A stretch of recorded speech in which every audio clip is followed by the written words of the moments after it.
और आगे बढ़िए। नंबर 7, सातवीं चीज जो हमारी नेकियों को बर्बाद कर देने वाली है, औरत का खुशबू लगा करके घर के बाहर निकलना। अल्लाह के नबी फरमाते ला यक़बलुल्लाहु सलातम रातिन तततय्यबु लिहाज़ल मस्जिद। जो औरत मस्जिद में खुशबू लगा करके आती है, बड़े गौर से सुनना मेरे भाइयों, मेरी माँ बहनों, अगर पिंडाल के अंदर आप मेरी बातों को सुन रही हैं तो आप भी गौर से सुनना।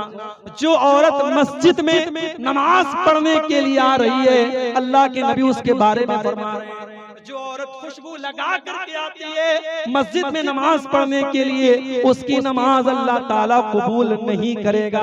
हत्ता तरजिया फतगतसिला गस्लहा लिल जनाबा, जब तक के वो घर जा करके गुस्ल न कर ले। कौन सा गुस्ल? जो गुस्ले जनाबत होता है, जब औरत नापाक हो जाती है, नापाक होने के बाद जो वो गुस्ल करती है, सर से पैर तक नहाती है, जब तक वो गुस्ल नहीं कर लेगी खुशबू लगाने वाली औरत, तब तक उसकी नमाज अल्लाह ताला कबूल नहीं करेगा। जब नमाज के लिए आने वाली औरत खुशबू नहीं लगा तो जलसे के लिए आने वाली औरत खुशबू कैसे लगा? अकीका और शादी की दावत में जाने वाली औरत दुनिया भर के परफ्यूम और खुशबू लगा करके क्यों जा रही है? अगर नमाज के लिए आना हराम है मेरे भाइयों, तो जलसे में भी खुशबू लगा करके आना हराम है। मुझे अफसोस होता है आपके इलाके में, मुझे लोगों ने बताया कि कहीं पर जलसा हुआ था, बहुत बड़ा जलसा हुआ था, लाखों का खर्च हुआ था, मगर जलसे में मानुस छिलोना, मानुस छिलोना आदमी नहीं थे। मैंने पूछा क्यों नहीं थे? बोले औरतें नहीं आई, औरतों का इंतजाम नहीं था तो मर्द हजरात नहीं आए। पता ये लगा कि जलसे में मर्दों की और नौजवानों की एक बड़ी तादाद इसलिए आ रही है क्योंकि औरतों का जमघट होता है। जवान लड़कियां हैं, खूबसूरत कपड़े पहन करके, सज करके, सवर करके, ज्वेलरी वगैरह पहन करके डिस्ट्रॉय हो जाएंगी, हमारी नेकियां बर्बाद हो जाएंगी। ये चंद सवालात आए हैं, इनको देख लेते हैं। एक सवाल आया है कि एक ही गुनाह बार बार कर रहे हैं, गुनाह के बाद शर्मिंदा होते हैं, लेकिन फिर भी वो गुनाह हो जाते हैं, उसका सॉल्यूशन क्या, उसका तरीका क्या? देखिए, गुनाह अगर आप कर रहे हैं और आपको ये एहसास है कि आप गुनाह कर रहे हैं, बहुत गौर से सुनिएगा। अगर गुनाह के बाद ये एहसास है कि हम गुनाह कर रहे हैं, ये एहसास भी बहुत बड़ी नेमत है मेरे भाई। ये एहसास भी बहुत बड़ी नेमत है। अगर गुनाह के बाद इंसान को शर्मिंदगी हो रही है कि मैं गुनाह कर रहा हूं, ये बहुत बड़ी, इसका मतलब कि इंसान अभी सही रास्ते पर है, अभी ट्रैक पर है, अभी वापस आ सकता है। तो जब भी आपको ये एहसास हुआ, तौबा करें। अब जब आप तौबा करेंगे तो तौबा के अंदर 3 चीजें होना जरूरी है। तौबा का मतलब क्या होता है? आप गाड़ी चला रहे हैं, गाड़ी को मोड़ लेना, गाड़ी को यू टर्न ले लेना, यही तौबा है। तौबा का मतलब क्या है? आप गलत रास्ते पे जा रहे थे, अब आप सीधे रास्ते पे चले आए, वापस चले आए, अपने रास्ते पे वापस चले। तो तौबा के अंदर 3 शर्तें। पहली शर्त, इंसान को अपने गलत काम पर शर्म आए, शर्मिंदगी हो। दूसरी शर्त, उस गुनाह को फौरन छोड़ दे। और तीसरी शर्त, आइंदा उस गुनाह को पक्का ना करने का पक्का इरादा करें। आप कमिटमेंट कीजिए अल्लाह ताला से। जब आप तौबा कीजिए ना तो कमिटमेंट कीजिए। ऐसे हमारे बहुत सारे नौजवान लड़के होते हैं, वो मास्टरबेशन अपने हाथों से ज़िना अपने हाथों से ज़िना करते हैं, और एक बड़ी तादाद में हमारे नौजवान लड़के इस गंदगी में मुब्तला हैं।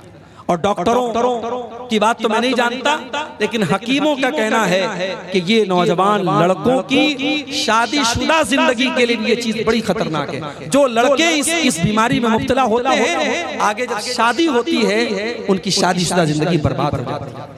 तो अगर कोई नौजवान हमारा भाई इस गंदगी में पड़ा हुआ है, मैं बड़े दर्द के साथ उससे कहता हूं, तुम रात में उठो और वजू करके तहज्जुद की नमाज पढ़ो, और तहज्जुद की नमाज पढ़ के अल्लाह की बारगाह में गिड़गिड़ा के दुआ करो कि अल्लाह ये गंदी आदत तू मुझे छुड़ा।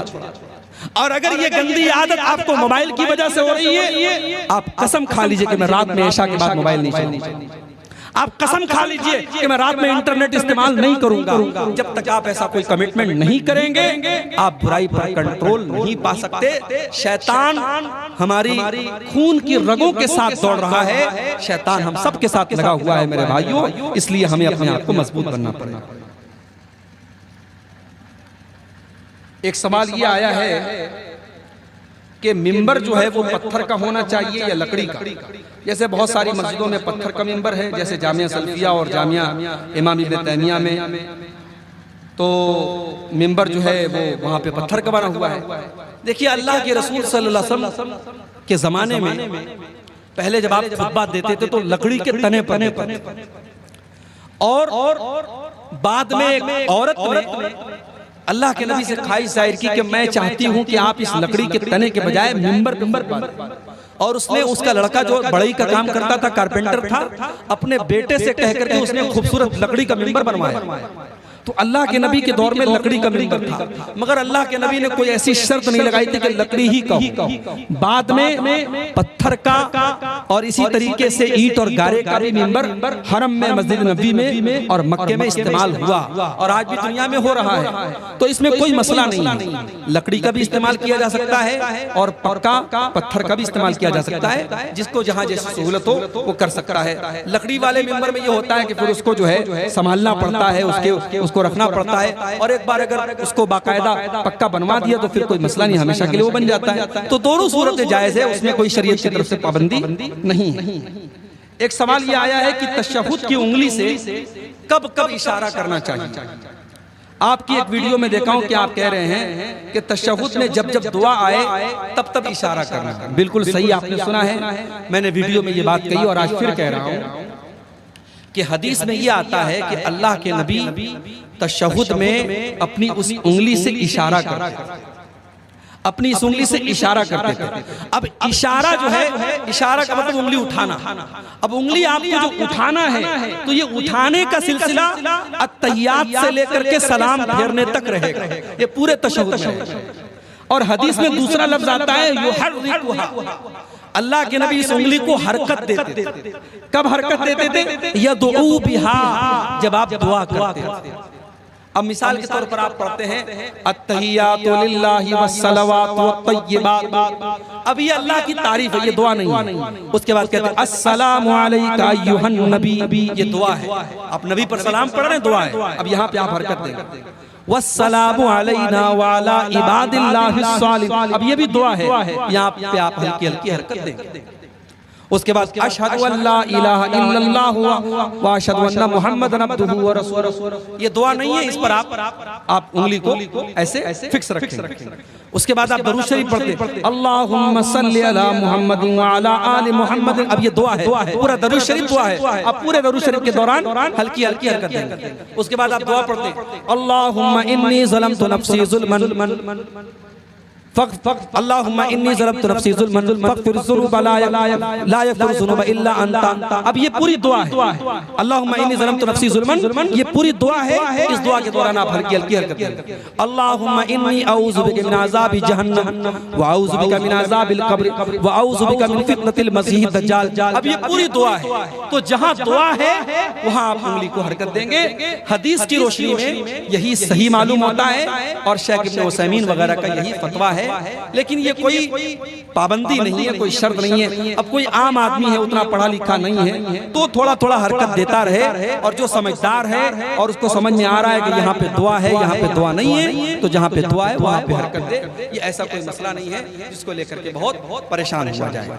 तो बहरहाल हमारा आज का जो मौजू था गुनाहों, ऐसे गुनाह जो नेकियों को बर्बाद कर देते हैं, हमने ऐसे गुनाहों को देखा है, हमने उस पर पूरी तकरीर सुनी है। हम अल्लाह से दुआ करते रब्बुल आलमीन तो हमें उन गुनाहों से बचने की तौफीक अता फरमा।